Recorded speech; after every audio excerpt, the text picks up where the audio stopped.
Mind sciences, or the study of human behavior in relation to the mind, is the newest of all the arts. It's less than 100 years old. And it is by far the one that is most cloaked in secrecy.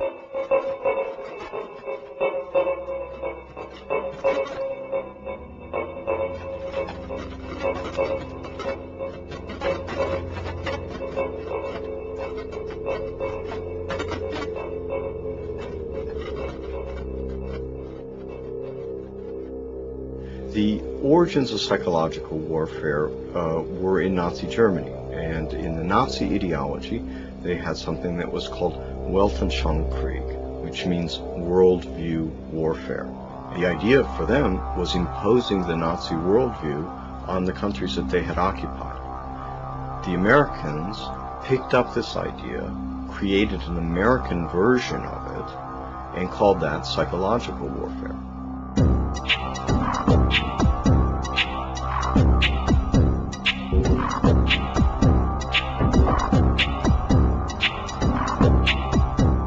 In trying to understand psychological warfare and in trying to understand the American approach to the post-war efforts to control people's minds, both as individuals and on a mass scale, there's a lot of illusions about how that was done.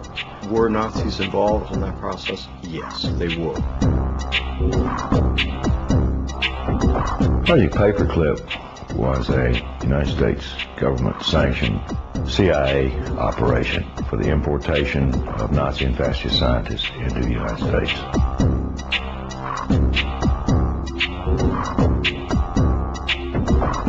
Their statement was simply this: if we don't bring these people into this country and contain them, then our enemies, the Soviet Union, will get them.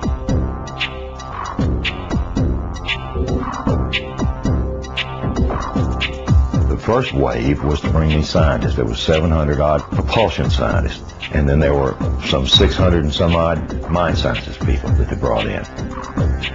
The CIA was given the responsibility of actually placing the individuals out of Project Paperclip into the military-industrial complex, including our colleges and universities.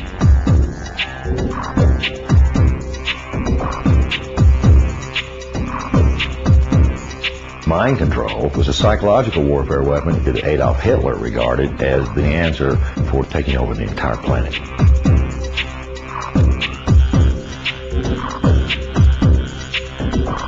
The name for the mind control research in this country was MK-Ultra. MK-Ultra was one program of a series of programs that came out of the CIA to experiment with different types of mind control, using drugs, using electroshock, using insulin shock, and other techniques.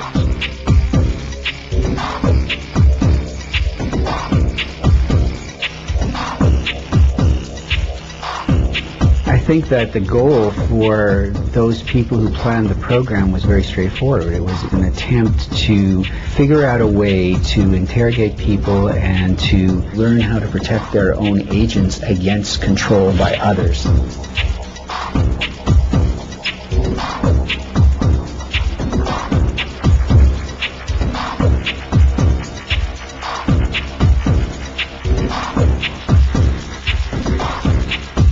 If you put someone in a position of being disabled by not feeding them or not allowing them to sleep or overwhelming them with sound, if you use massive shock treatment and you give people massive doses of drugs such as PCP or mescaline or amphetamines or LSD, and if you put them in periods of darkness where they can't predict from one minute to another what is going to happen next, so they're always dreading, there's no consistency to sort of what's going to happen, anybody can be put in a position of being open to brainwashing.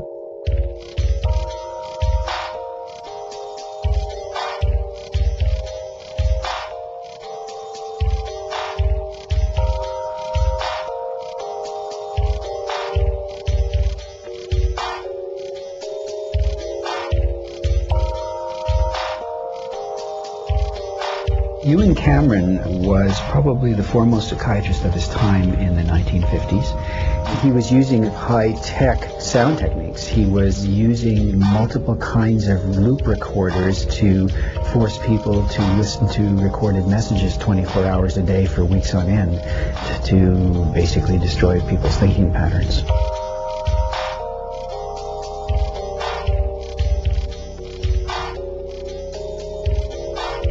Injected the lysergic acid into the vein, and he patted me on the shoulder and said, "Now there, lassie, we'll see you later."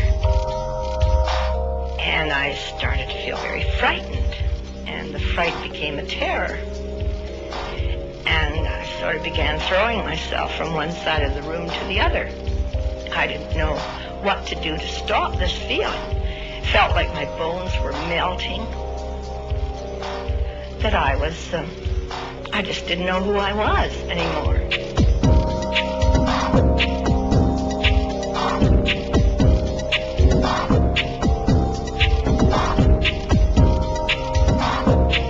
This is not just break-ins of people's homes. It's not just invasions of privacy by illegal wiretapping. This is an invasion of a person's mind.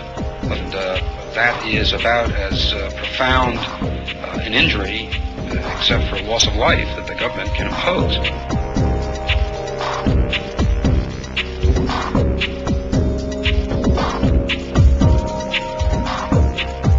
This was a post-Nazi program, if you will. It was an Americanization. I've often made the statement, and I still make it flippantly. The Nazis didn't lose the war. They just had to move. Now it's 50 years later. Now they're much more clever, much more sophisticated. They have a lot more money to spend.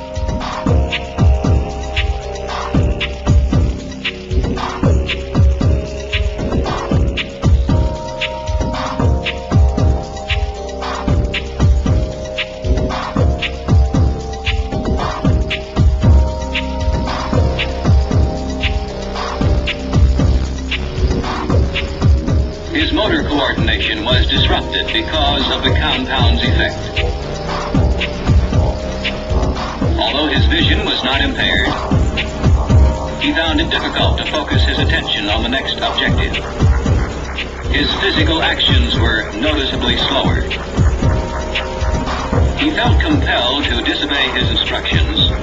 Did Sergeant Ditches give you any instructions about what you were supposed to do tomorrow? Tomorrow? What is today, Thursday? Today's Thursday. Today's Thursday. Well, Wars are not won on the battlefield. They're won in the minds of the people.